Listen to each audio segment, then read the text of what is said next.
ಉಡುಪಿ ಜಿಲ್ಲೆಯಲ್ಲಿ red alert ಘೋಷಣೆ ಮಾಡಿದ್ದಾರೆ. ಸೀತಾ ಸುವರ್ಣ ನದಿಗಳು ತುಂಬ ಹರಿತಾ ಇದೆ.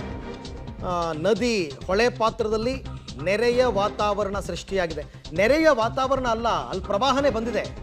ಹಾಗಾಗಿ ನದಿ ತೀರದ ಜನರಿಗೆ ಕಟ್ಟೆಚ್ಚರ ವಹಿಸಿ ರವಾನಿಸಿದ್ದಾರೆ ಜಿಲ್ಲಾಡಳಿತ. ಆಮೇಲೆ 2 ದಿನ ಸಮುದ್ರ ಮೀನುಗಾರಿಕೆಗೆ ನಿರ್ಬಂಧವನ್ನು ಹೇರಿದ್ದಾರೆ. ನೋಡಿ ದೃಶ್ಯದಲ್ಲಿ ನೋಡಿ, ದೋಣಿಗಳಲ್ಲಿ ಜನರನ್ನು ಸುರಕ್ಷಿತ ಪ್ರದೇಶಗಳಿಗೆ ಸ್ಥಳಾಂತರ ಮಾಡ್ತಾ ಇದ್ದಾರೆ ಹಳ್ಳಿಗಳಿಂದ. ಯಾಕೆಂದರೆ ಇಡೀ ಹಳ್ಳಿಗೆ ನೀರು ನುಗ್ಗಿಬಿಟ್ಟಿದೆ.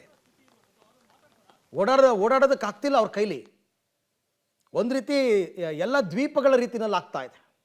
ಈ ಬಗ್ಗೆ ಮತ್ತಷ್ಟು ಮಾಹಿತಿ ನನ್ನ ಕೊಲೀಗ ದೀಪಕ್ ಜೈನ್ ಅವರಿಂದ ಪಡ್ಕೊಳ್ಳೋಣ. ದೀಪಕ್, ಇನ್ನು ಎಷ್ಟು ದಿನ ರೆಡ್ ಅಲರ್ಟ್ ಘೋಷಣೆ ಆಗಿದೆ ಉಡುಪಿ ಜಿಲ್ಲೆಯಲ್ಲಿ? ಸದ್ಯಕ್ಕೆ ಈಗಿನ ಪರಿಸ್ಥಿತಿ ಹೇಗಿದೆ? ಏನು ಅನಾಹುತ ಆಗಿದೆ? ಅರವಿಂದ್, ಮುಂದಿನ 2 ದಿವಸ ರೆಡ್ ಅಲರ್ಟ್ ಮತ್ತೆ 4 ದಿವಸ ಆರೆಂಜ್ ಅಲರ್ಟ್ ಘೋಷಣೆ ಆಗಿರುವಂತದ್ದು. ಅದರ ಜೊತೆಗೆ ಮೀನುಗಾರಿಕೆಗೆ ನಡೆಸಲೇಬಾರದು, ಅದು ಸಮುದ್ರದಲ್ಲಿ ಫಿಶಿಂಗ್ ಮಾಡಲೇಬಾರದು ಅನ್ನುವಂತ ಒಂದು ಕಟ್ಟೆಚ್ಚರವನ್ನ ಜಿಲ್ಲಾಡಳಿತ ರವಾನಿಸಿದೆ.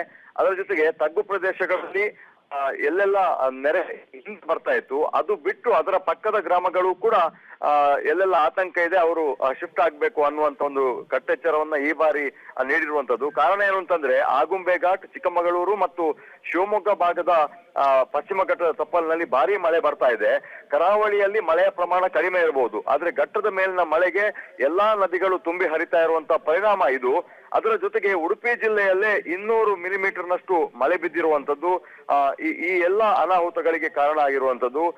ಅದರ ಜೊತೆಗೆ ಕಡಲಿನ ಅಬ್ಬರ ಕೂಡ ಜಾಸ್ತಿ ಇರೋದ್ರಿಂದ ಸರಾಗವಾಗಿ ನದಿಯ ನೀರು ಹರಿದು ಹೋಗ್ತಾ ಇಲ್ಲ.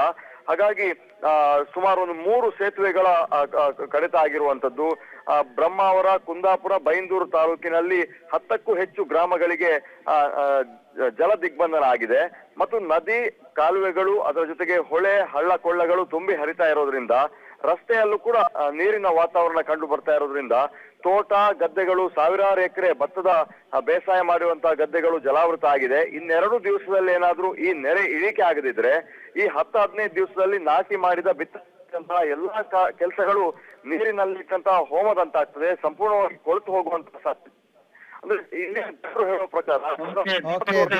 Thank you. ನಿಮ್ಮ ಧ್ವನಿ ನನಗೆ ಸರಿಯಾಗಿ ಕೇಳಿಸ್ತಾ ಇಲ್ಲ. Thank you. ಬಟ್ ಉಡುಪಿಯಲ್ಲಂತೂ ಅದೇ ಪರಿಸ್ಥಿತಿ ಮುಂದುವರೆದಿದೆ. ಉತ್ತರ ಕನ್ನಡ, ಉಡುಪಿ, ದಕ್ಷಿಣ ಕನ್ನಡ 3 ಕರಾವಳಿ ಜಿಲ್ಲೆಗಳಲ್ಲಿ ವರುಣನ ರಣಾರ್ಭಟ ಸದ್ಯದ ಪರಿಸ್ಥಿತಿ.